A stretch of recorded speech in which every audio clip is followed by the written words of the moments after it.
Jika baunya itu ya, ada.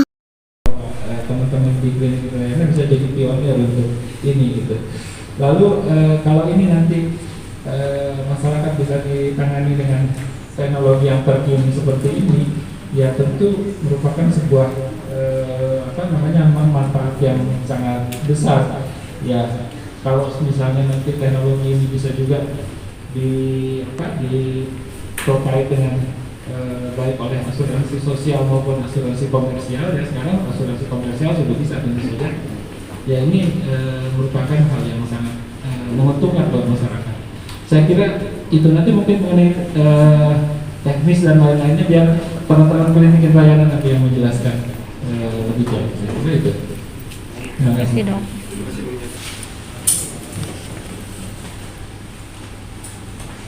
Sambil ngobrol juga boleh dok.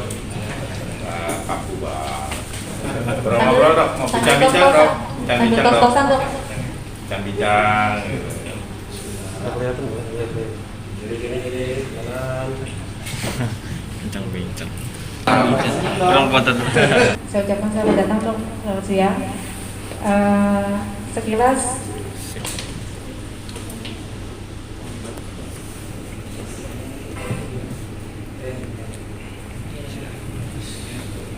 di ruangan ini siang ini kita semua ada dua kelompok orang, satu yang berdiri, satu yang duduk. Teman-teman tahu nggak?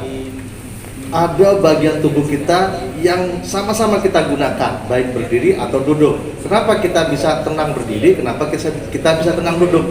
Karena kita punya susunan tulang belakang yang baik. Tulang belakang itu penting sekali. Itu merupakan suatu struktur yang penting, luar biasa dan amat berguna bagi kita semua. Saya Dr. Mustaqim Prasetya atau biasanya dikenal dengan Dr. Tio, siang ini akan berbicara tentang nyeri pinggang akibat penyakit degeneratif tulang belakang. Assalamualaikum warahmatullahi wabarakatuh. Salam sehat sejahtera semuanya. Next. Berbicara tentang nyeri pinggang akibat penyakit degeneratif tulang belakang, kita akan menggunakan pendekatan 5W1H. Apa? 5W1H. Degeneratif tulang belakang. Nyeri pinggang tentu saja nyeri di daerah pinggang yang terus mengalami penurunan seiring waktu atau usia. Jadi ada dua bentuknya penyakit degeneratif tulang belakang. Sesuai dengan. Nah, yang perlu diketahui adalah ada jenjang atau tahapan dalam mengatasi tadi penyakit tulang belakang. Tergantung fasenya, tergantung juga preferensi atau pilihan dari pasien. Umpamanya pasien perlu dioperasi, tapi pasiennya takut, kita kan nggak mungkin memaksa. Nanti kita melanggar HAM ya. Nah, masa kita orang malah melanggar HAM ya? Jadi dulu dari modifikasi gaya hidup obat dari sini, dan dulu rentangnya tuh jauh sekali gapnya dari obat-obatan yang konservatif sampai open surgery, ya jauh rentangnya. Dengan kemajuan teknologi, dengan harapan-harapan konsumen, muncullah ide-ide baru teknologi untuk mengisi gap itu. Ya, surgery itu artinya yang sudah dengan sayatan yang lebih besar. Demikian kira-kira dari saya. Semoga bisa bermanfaat. Kita harus dengan bijaksana mendiagnosis. Jadi semua dimulai dari diagnosis. Kenapa? Karena setiap diagnosis akan memunculkan pilihan terapi. Sesudah kita diskusikan dengan pasien tentunya, maka pasien akan kita usahakan agar mengerti dan menjadi cerdas sehingga bisa memilih kira-kira tindakan yang diingin, yang istilah tindakan yang sesuai untuk mereka yang mana. Kira-kira demikian. Assalamualaikum warahmatullahi wabarakatuh. Saya dan Roya, saya tugas di sini juga di Rumah Sakit Angkatan Udara bersama Dr. Wawan. Dr. Wawan guru saya, Dr. Tio juga guru saya. Jadi kita semua di sini saling mendukung, alhamdulillah. Ya. Nah kebetulan pada siang hari ini saya juga terima kasih buat alhamdulillah sudah bersedia hadir. Saya bangga sekali dengan Pak Hamdani ya, karena di usianya yang saat ini masih penuh semangat dan road tripnya ekstrim juga, Trans Jawa Bali ini. Ya. Begitu banyak masyarakat yang mengalami misinformasi, ya, perannya sangat mendukung dan vital bagi masyarakat yang lagi sakit pinggang. Saya setiap hari melihat orang yang mengeluh sakit leher, pinggang, wajah gitu ya. Ya itu menyedihkan gitu dan sangat icing on the ice ya.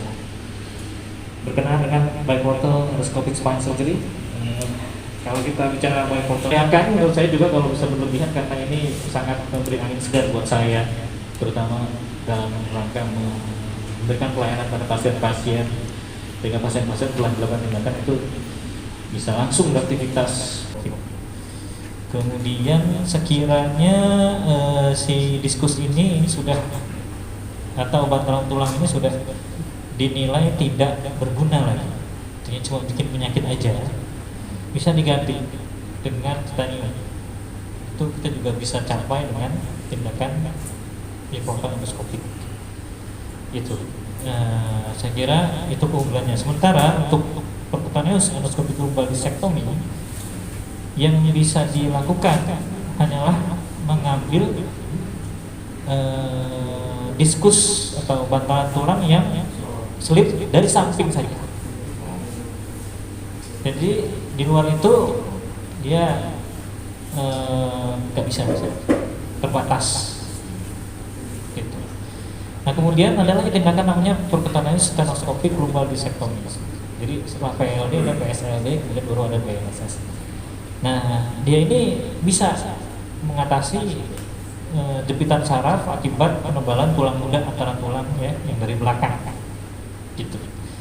Tapi ketika dia ketemu sama HNP nggak bisa, nggak sampai HNP yang lateral karena dia harusnya dari samping, gitu.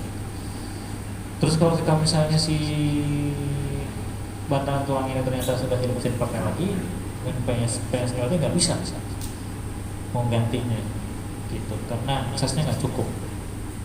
Ya. Nah, dari surgeon's view,